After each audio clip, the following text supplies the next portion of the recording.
Ang mga pagbasa karon dali lang sabton kay connected sila ang tulo ka pagbasa.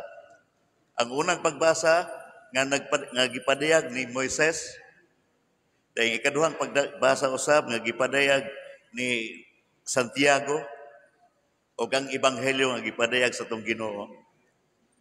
Ang tulo ka pagbasa nagpunting sa usa lamang ka pahimangno o pahinumdom, balik kamo sa matidud-anong pagsabot o pagpuyo sa balaod sa Dios.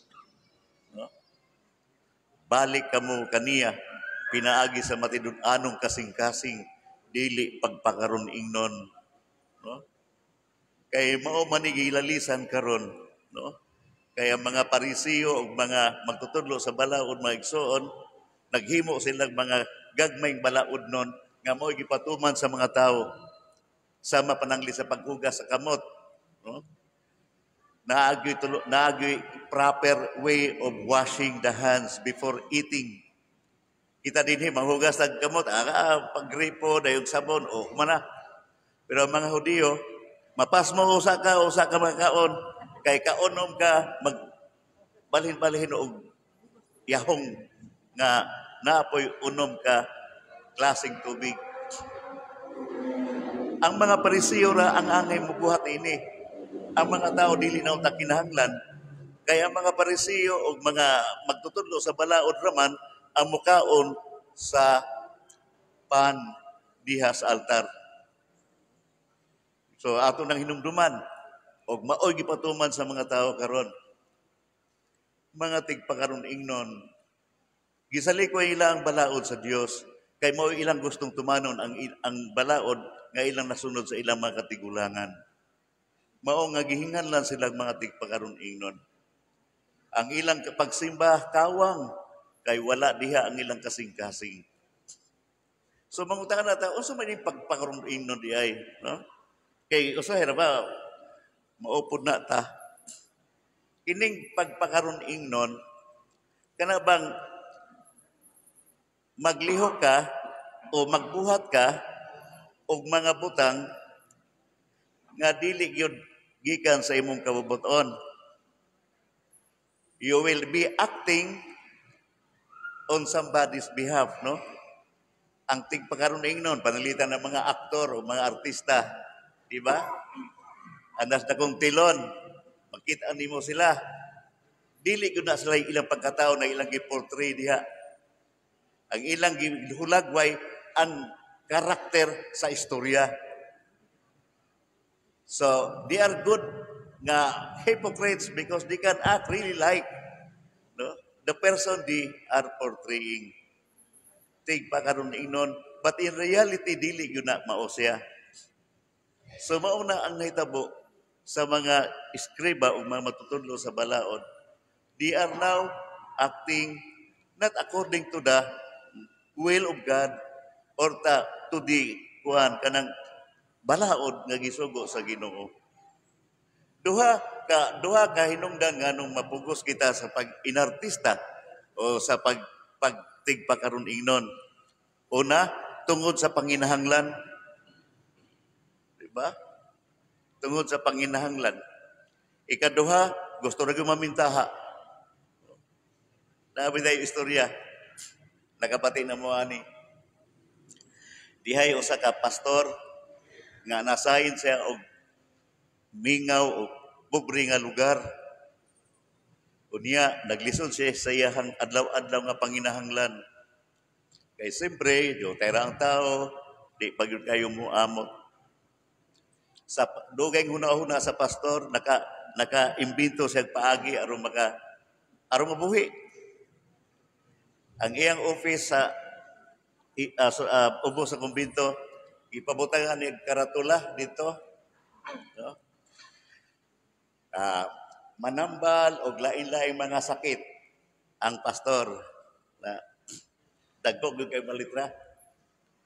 Dahil sa ubos anang manambal o lain-laing mga sakit, na iduha ka, number 1, kung maayo ka sa imong sakit, 500 ra imong bayaran. Kung dili ka maayo sa sakit, ang pastor mo mabayad nimo 1,000. Na, sa tuod man, ihay mga tao. Apan diha po'y maro kayong abogado, sa kani pastora panapian na to di na. Sa una-una. So sa kadlaw niya na mi adto siya sa office sa kumbinto. Secretary, Miss Hyman ang si pastor siya. Nasa sulod, attorney, nasa sulod. Dali, lingkod sa. Akong tawgon, paggawa sa pastor sa, huy, attorney, niyaman lagi ka. Hi, pastor. Ako magunabasa ng imong karatula sa gawas nga manambal naman di ay karon. Oo, nakatuon tagamay anak manggod. Yan na pagiputas ubos nga kung makaayo 500 ay bayaran sa pasyente. Kung dili maayo, ikaw mo mubayad og 1,000. Maon lang yun ay mahitabo. Niya magoy akong problema, pastor, mao napugos og anhiron. Nganuman, usa ka semana na karon nga dili na ko kabati og lami sa dila ba. Murag nawala ang akong taste buds. Di no kay balog unsay parat, unsay tabang, unsay tamis, ana. Di ay mao lagi ni mong hinaut untang imo kong matambalan. Kay bihal ka taon, di kipadiwal-wal sa pasa. Okay. Giingnan niya ang sekretary, Day, kuha atong vial number 5. Vial number 5. Dada, pastor, dada. Sige, attorney, atong tambalan o sulay na imong dila, basin o kanaglami. Idiwalwal. Idiwalwal. Ipatuluan. Pagtulo. Unsa man ni pastor? Gasolina man ni. Ha? May kay nakahibalo kang gasolina na. Nibalik na diya imong panglasa. Naayon na kasi imong sakit. 500. Hatag siya kayo sa man. Nabungat man yun niyang tinuod. Di, uli siya nga gakagot ang ipon. Ako na hinuwi nga lakan sa ini. Asa, mantig pa karoon ingnom, mabisag ko sakit. Pagkasunod si Mana, balik na po siya. Kaya gusto siya makabawi. Ayo, uy, attorney, ikaw man ini. Sunod ka attorney, lingkod. Dahil man si pastor, naa sa likod, namisbis man to sa iyang mga gitanom. Nga naman, attorney, naalang ko i-konsulta niya. Sige, akong tawagon. Sige, tawag. Pag-abot sa pastor, lingkod po siya. Kumusta man ka, attorney?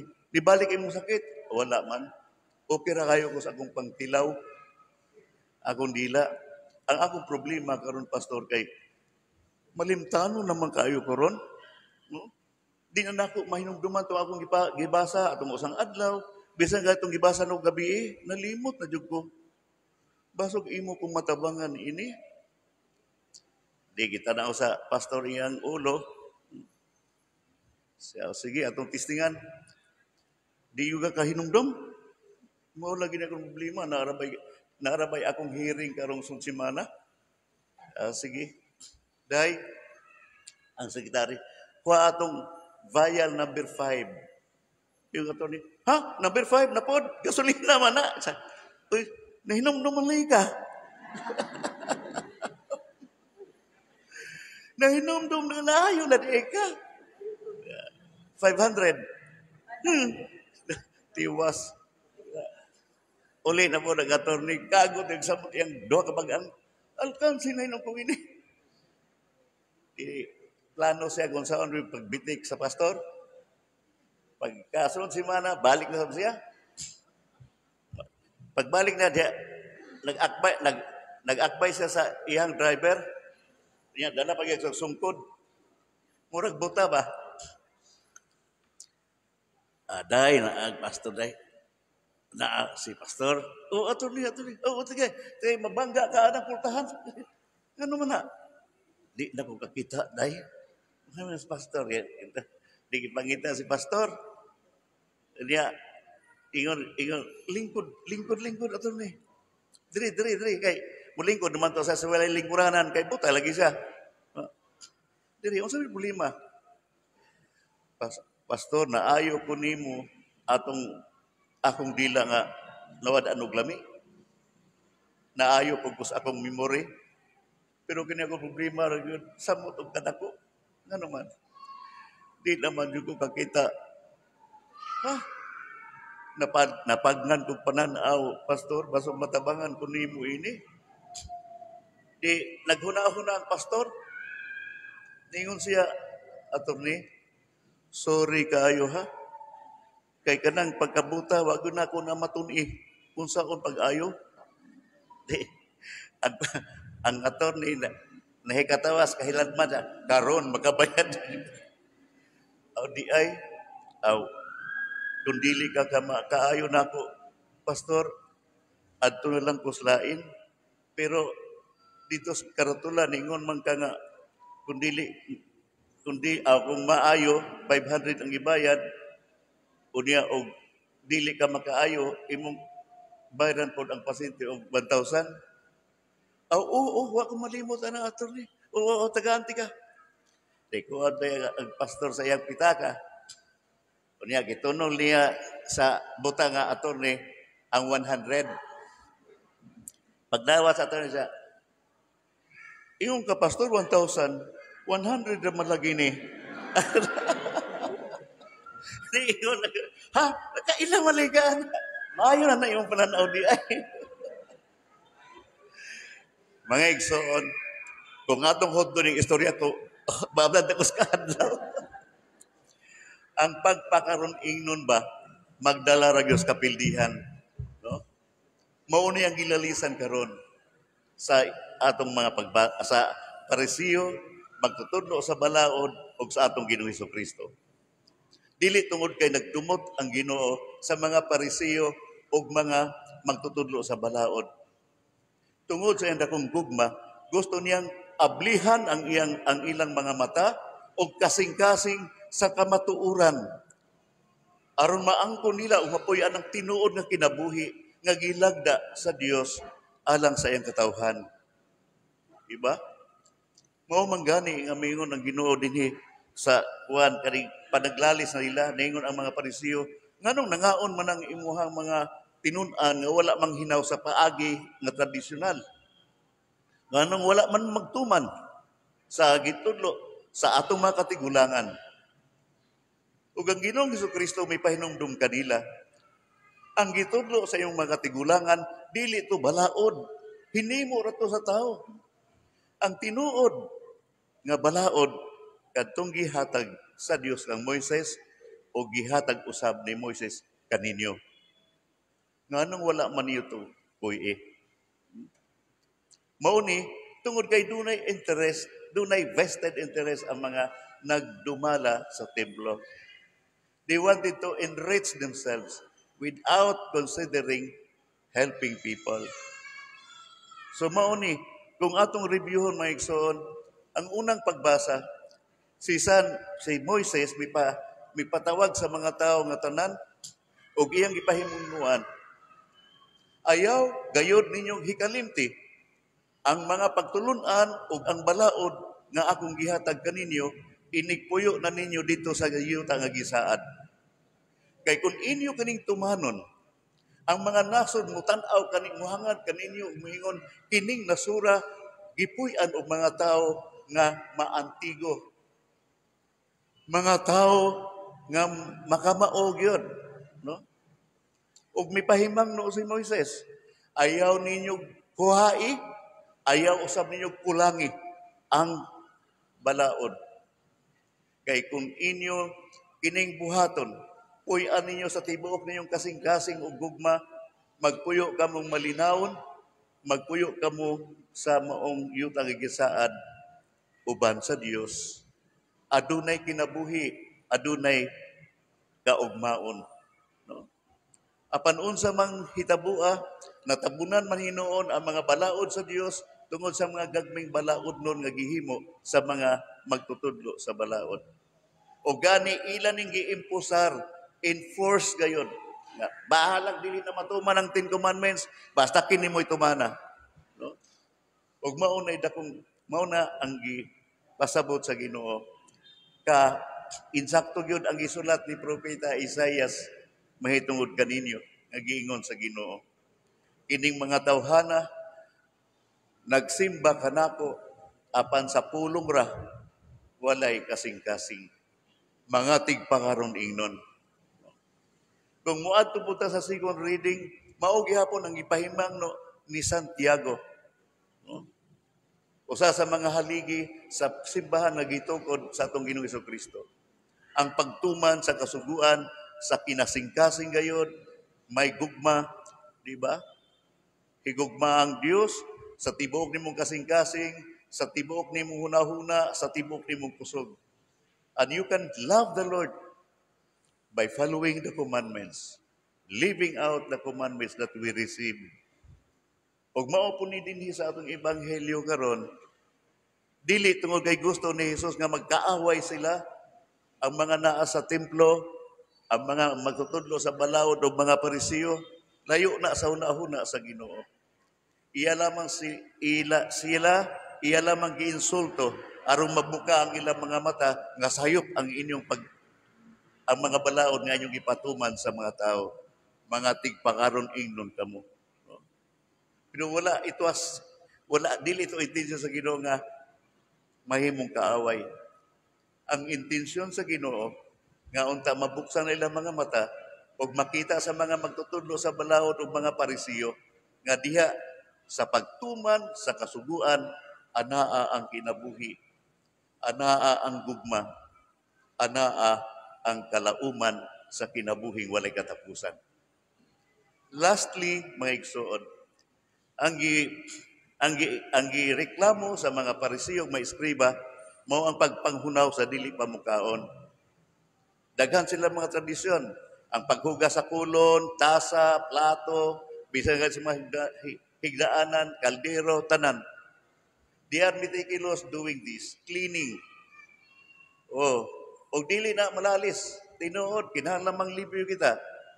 Manglimpyo sa atong kanan, atong gamiton sa pagkaon, sulod o gawas. Pero ang pangutana, kana bang imong giputang sa imong plato, limpyo ba ang paagi nga imo na angkon? Limpyo matuod ang imong kaldero, limpyo ng imong panaksan, limpyo na imong plato, pero kanang imong gibutang diha, di ba nagikan sa kawat? Di ba nagikas panikas? Di ba nagikas panglimbong, panlupig? Kay maunay hulagway sa naas imong kasing-kasing. Di ba? Mga tawhanong hiyas.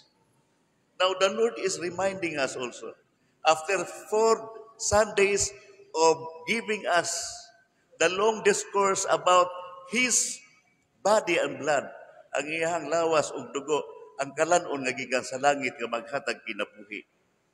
Before we receive Him through communion, we should also consider, di ba, inspecting or looking into our hearts, am I worthy? Limpyo ba niya akong kasing-kasing? Nga mudawat kanimo, Ginoo? Ako bang gipuy-an ang imong balaod sa gugma? Ang matinud-anon? Ang paglikay sa pagpanglimbong? Ang paglikay sa pagpangilad? Ang paglikay sa panglupig sa ubang mga tao? Kay muning mga butangan naas kasing-kasing nato. O dili mahiluna ang Dios nga atong gikalawat kung mahitipon lamang siya sa mga hugaw nga naana sa sulod kanato. Mauning, we are reminded, no? We follow the commandments by heart, and we will receive Jesus with clean hearts also. Kay niya sa kasing-kasing ang templo sa Espiritu Santo, niya sa kasing-kasing ang tinuod nga kinabuhi, nga kinahanglan nato usab nga maangkon. Sa pagpadayon nato sa itong misa, mga igsoon, hinahon ang atong masabtan ng tanan, o atong paningkamutan nga matuman gayud ang mensahe nga gipadayag kanato ni Jesus nga atong Ginoo. Gipadayag ni Santiago, gipadayag usab ni Moises. Sipa kayo ang tawag, balik kamo sa Dios. Ayaw pasagdi nga mawala inyong kinabuhi tungod lamang sa pagsunod sa mga butang nga wala kinahanglan na alang sa kaluwasan. Biya ay ang pagpakaroon ingnon. Biya ay ang pagkamapahitason. Kay ang Dios nahigugma kanato og maghulat siya hangtod nga matandog ang atong mga kasing-kasing ug makahuna-huna sa pagbalik gayud sa tinuoray kaniya. God is good all the time. Palihog